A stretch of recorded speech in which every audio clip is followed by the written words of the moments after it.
যতটা না মিডিয়ার মাধ্যমে শুনেছিলাম, এখন এসে আরো ভয়ঙ্কর শুনছি। 60,000 টাকা, বেশ কিছু মোবাইলও কেড়ে নিয়েছে, একটা তার চুরি করেছে। এসে শুনলাম ধর্মীয় বিদ্বেষমূলক অনেক কথাবার্তা বলেছে, ভিন্ন ধর্মের ধর্মীয় স্লোগান তুলে এদেরকে বলতে বাধ্য করিয়েছে। এদের গাড়ির মধ্যে ঢুকে হাত পা বেঁধে ভরে দিয়ে এদের আগুন লাগিয়ে দেবো, প্রাণে মারবো হুমকি দিয়েছে, আক্রমণ চালিয়েছে। একটি ব্যক্তির মাথায় 8টি সেলাই হয়েছে, শারীরিক অত্যাচার করেছে, ধর্মীয় বিদ্বেষমূলক কথা বলেছে। এরা বারবার বলেছে এদের কাছে বৈধ কাগজ আছে, যে এরা বৈধভাবে পশুটা কিনে নিয়ে এসেছে। একজন আবার চাষবাসের জন্য বলদ কিনে নিয়ে এসেছিল 2টি, বলার পরও এদের উপর আক্রমণ চালিয়েছে। আমি অবাক হচ্ছি সম্প্রীতির বাংলা, ঐক্যের বাংলাতে কিভাবে এগুলো মাথা চাড়া দিচ্ছে। মাননীয় মুখ্যমন্ত্রী, তার পুলিশ দপ্তর কেন এগুলোকে আটকাতে পারছে না? একের পর এক এই ধরনের অন্যায় ঘটে চলছে। কুরবানির সময়তে, ঈদুল আজহার সময় কুরবানির পশুকে নিয়ে এই ধরনের আক্রমণ চালিয়েছিল, বিভিন্ন জায়গাতে দেখেছিলাম। এটা দিনের পর দিন বেড়ে চলেছে। সম্প্রীতির বাংলা, আর বিশেষ করে দুর্গাপুরের একটা ঐতিহ্য আছে সম্প্রীতির দিক থেকে, ঐক্যের দিক থেকে। সেই দুর্গাপুরের মতো শহরে এই ধরনের আক্রমণ মেনে নেওয়া যায় না।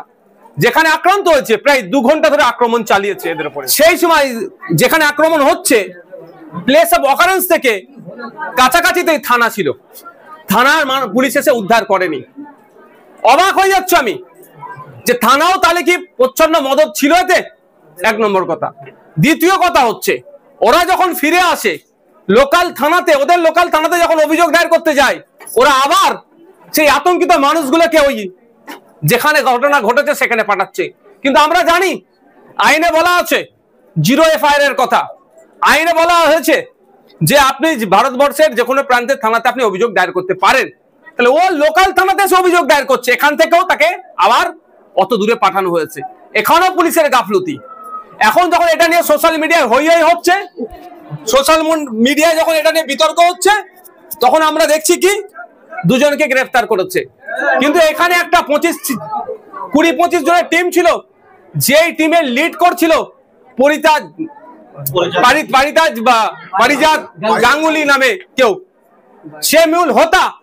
সে নিজেকে এখানে বাহুবলী দেখাতে চেয়েছিলেন এবং দাঁড়ি থাকার জন্য মুসলমানদেরকে জিহাদি ঘুষপেটিয়া বলছেন।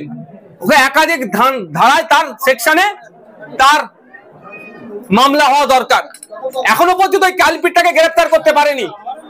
আমি এখানে এসে গ্রামের মানুষকে নিয়ে 1 সপ্তাহ টাইম দিয়েছি, 1 দিন 2 দিন না, 1 সপ্তাহ টাইম দিয়েছি। যদি ওই কালপিট গুলোকে গ্রেফতার না করে, এই সামাজিক ব্যাধিগুলোকে, সমাজের ভাইরাস গুলোকে না গ্রেফতার করে, তাহলে সমাজের সর্বস্তরের মানুষকে নিয়ে ওই ভাইরাস গুলোকে আমরা গণতান্ত্রিক প্রক্রিয়ায় নির্মূল করব। আর এটা ধর্মীয় বিদ্বেষ থেকে এসেছে। ধর্মীয় দুটো ধর্মের মধ্যে, দুটো জাতের মধ্যে লড়াই লাগানোর জন্য এই অপকর্ম করেছে।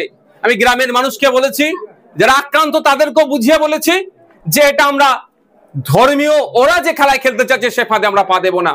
এটা ধর্মীয় লড়াই নয়, এটা সামাজিক অবক্ষয়, সামাজিক ব্যাধিকে সমাজের সমস্ত স্তরের মানুষকে নিয়ে নির্মূল আমরা করব।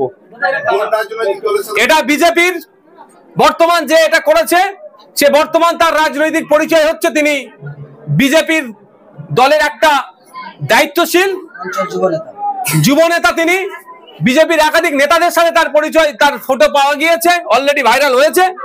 তো বিজেপি, তৃণমূল, সাধারণ মানুষ আমাদের কাছে বড় কথা নয়। ওর রাজনৈতিক পরিচয় বিজেপি, আর বিজেপি পশ্চিমবাংলাতে তার রাজনৈতিক কলকে আর পাচ্ছে না। সেই জন্য ধর্মীয় উন্মাদনা তুলে তার ভোট পাওয়ার চেষ্টা করছে। তো এখন প্রশ্ন হচ্ছে, পুলিশ প্রশাসন এখনো পর্যন্ত ওই যুব নেতাকে বিজেপির গ্রেফতার করছে না কেন? ঘটনা ঘটেছে প্রায় 48 ঘন্টা অতিবাহিত হতে চলেছে, এখনো খুঁজে পাচ্ছে না। শুধু বিরোধী নেতারা কোথায় আছে, বিনা কারণে তাদেরকে তুলে মিথ্যা মামলা দিয়ে অ্যারেস্ট করবো, তার বেলায় পুলিশ খুঁজে পেয়ে যায়। আর যে অন্যায় করলো বিজেপির নেতা, তাকে কেন এখনো গ্রেফতার করছে না? এই প্রশ্নটা থেকে যাচ্ছে। আমি এটাও বলি আপনাদের, আমরা মুখ্যমন্ত্রীর কাছে চাইছি prevention of violence, prevention of communal and targeted violence act পশ্চিমবাংলায় আনতে হবে। এই গণহত্যা সাথে সাথে এই মব লিঞ্চিং পশ্চিমবাংলাতে বন্ধ করতে হবে। আমরা আশা করব যে আগামী দিনে পশ্চিমবাংলার এই সম্প্রীতির মাটিতে, ওই ঐক্যের মাটিতে এই ধরনের অপকর্ম আর হতে দেবে না প্রশাসন। দেখুন, প্রশাসনের একটা শাখা আছে গোয়েন্দা বিভাগ, তাদের কাজটাই হচ্ছে কোনো ইনসিডেন্ট ঘটার আগেই তারা পুলিশকে ইনফর্ম করবে, পুলিশ এসে সেটাকে ইনসিডেন্টটাকে ঘটতে দেবে না। দুর্ভাগ্য আমাদের, থানা 2 কিলোমিটারের মধ্যে থাকলেও 2 ঘন্টা ধরে এদের অকথ্য অত্যাচার চললেও এদেরকে গরু ছাগলের মতো রাস্তায় হাঁটিয়ে নিয়ে গেছে, শারীরিক অত্যাচার করেছে, ধর্মীয় বিদ্বেষমূলক কথা বলেছে। এত কিছু জানার পরও পুলিশ আসলো না কেন, এই প্রশ্ন থেকে যাচ্ছে। এটা পুলিশের গাফলতি, পুলিশ মন্ত্রীকে দায়ী নিতে হবে। শুভেন্দু অধিকারী আজকে একটা ফেসবুক পোস্ট করেছে, সেখানে লিখেছেন যে দুর্গাপুরের ঘটনায় পুলিশ তৎপর হয়েছে, 2 জনকে গ্রেফতার করেছে, কিন্তু কলকাতায় তাদেরই এক কর্মীকে নৃশংসভাবে মারধর করা হয়েছে, সেখানে পুলিশের কেন অ্যাক্টিভিটি দেখা গেল না? আমি প্রত্যেকটা জায়গার ক্ষেত্রেই বলি, আর আগামী দিনেও বলবো, পুলিশকে তৎপরতা দেখাতে হবে। অন্যায়কারীর বিরুদ্ধে পুলিশকে স্ট্রিক্ট হতে হবে, কড়া হাতে দমন করতে হবে। কোন সাধারণ বিজেপি কর্মীকেও যদি অন্যায়ভাবে কেউ মারে, পুলিশের উচিত হবে সে সাধারণ বিজেপি কর্মীর পাশে দাঁড়িয়ে যে আক্রমণ হচ্ছে করলো তার বিরুদ্ধে অ্যাকশন নেওয়া। কিন্তু দুর্ভাগ্য আমাদের, শুভেন্দু বাবু অর্ধসত্য কথা বললেন। তার দলের যুব নেতা এখনো পুলিশ গ্রেফতার করেনি কেন, সে দাবিটা তো তুললেন না। তিনি লিডার অফ অপোজিশন,